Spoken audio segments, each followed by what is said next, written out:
Hello friends, welcome to খেল দুনিয়া। কেরালা ব্লাস্টার্সের বিরুদ্ধে নামার আগে আবার চাপে মোহনবাগান। তোমরা জানো যে মোহনবাগান গত ম্যাচটা খুব চাপের মধ্যে ছিল এবং সেখান থেকে তারা ঘুরে দাঁড়িয়ে ম্যাচটা কিন্তু 2-0 গোলের ব্যবধানে জিতেছে। এবং মোহনবাগান কেন চাপে ছিল না, মোহনবাগানের দুজন গুরুত্বপূর্ণ প্লেয়ার হলুদ কার্ডের জন্য বাইরে ছিল ডিফেন্সের। তো সেইখান থেকে দেখতে গেলে সেই ম্যাচটা যে সসম্মানে উত্তীর্ণ হয়েছে তার জন্য অবশ্যই ক্রেডিট প্রাপ্য হচ্ছে দীপেন্দু বিশ্বাস এবং আশিক কুরুনিয়ানের। তারা কিন্তু নিজেদের দায়িত্বটা ঠিক মতন সামলেছিলেন। তো এই ম্যাচে কিন্তু সেই সমস্যা নেই যে কার্ড সমস্যার জন্য কেউ খেলতে পারবে না, তেমনটা কিন্তু নয়। কারণ কার্ড সমস্যা কাটিয়ে দুজন অর্থাৎ সুভাশিস বোস এবং অ্যালবার্টো রড্রিগেজ দুজনই কিন্তু মোহনবাগান রক্ষণে ফিরছেন। তো এখানে প্রশ্ন হচ্ছে অন্য, সেখানে জানা যাচ্ছে যে অ্যালবার্টো রড্রিগেজ তার নাকি আবার চোট লেগে গেছে। তিনি প্র্যাকটিস করছিলেন, সেই প্র্যাকটিসে তার চোট লেগেছে, যে কারণে তিনি কিন্তু কেরালা ব্লাস্টার্স ম্যাচে অনুপস্থিত থাকতে পারেন। তো এবার প্রশ্ন হচ্ছে যে তিনি যদি হঠাৎ করে আবার অনুপস্থিত থাকেন সেক্ষেত্রে তাহলে মোহনবাগানের ফরমেশন কী হবে? কারণ সুভাশিস বোস ফিরছে, আগের ম্যাচের মতন কিন্তু কন্ডিশন এখন আর নেই।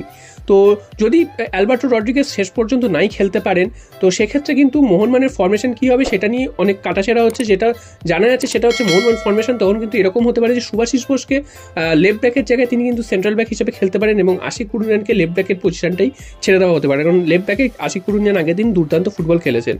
তো এরকম কিন্তু একটা ফরমেশন তৈরি হতে পারে এবং দীপেন্দু বিশ্বাসকে কিন্তু বসতে হতে পারে, কারণ সুভাশিস বোস ফিরছেন, দুজনকে তো একসাথে খেলাতে পারবে না। তো সুভাশিস বোসকে সেন্ট্রাল ব্যাক হিসাবে খেলিয়ে দিতে পারেন মলিনা। এবার দেখা যাক, কেরালা কিন্তু যে খুব একটা ভালো খেলছে তা নয়, বা কেরালা যে খুব ভালো কিছু ফুটবল উপহার দিয়েছে তেমনটা নয়। তবে কেরালায় যেসব প্লেয়াররা রয়েছে যখন তখন ম্যাচের মোড় ঘুরিয়ে দিতে পারে। তো মোহনবাগানকে সতর্ক থাকতে হবে ডিফেন্স নিয়ে, যাতে মোহনবাগান ডিফেন্স কোনোভাবে ভেঙে না পড়ে।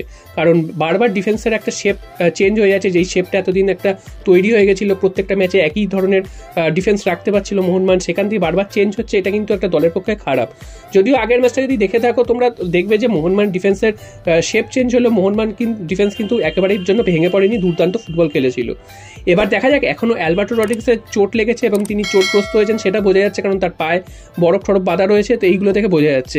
এবার তিনি খেলবেন কি খেলবেন না এটা কিন্তু এখনও ফাইনালাইজড হয়নি, কারণ এখনও ম্যাচ হতে আরও দুদিন বাকি। অর্থাৎ কালকের প্র্যাকটিসের পরই বোঝা যাবে তিনি আদৌ খেলতে পারবেন কি খেলতে পারবেন না। যদি তিনি খেলতে পারেন সেক্ষেত্রে কিন্তু মোহনবাগান ডিফেন্স যেমন এতদিন দেখে এসেছে তেমনই হবে। যদি তিনি শেষ পর্যন্ত না খেলতে পারেন সেক্ষেত্রে কিন্তু যেমনটা বললাম যে সুভাশিস বোসকে সেন্ট্রাল ব্যাক হিসাবে নিয়ে আসা হতে পারে এবং লেফট ব্যাকে কিন্তু আশিক কুরুনিয়ানকে খেলিয়ে দেওয়া হতে পারে।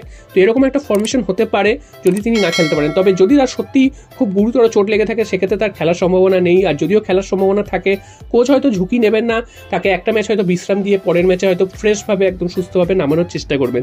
তো দেখা যাক শেষ পর্যন্ত অ্যালবার্টো রড্রিগেজ খেলতে পারে কিনা। যদি না খেলতে পারে সেক্ষেত্রে কিন্তু মোহনবাগানের হাতে দ্বিতীয় অপশন অর্থাৎ প্ল্যান বি কিন্তু রেডি আছে।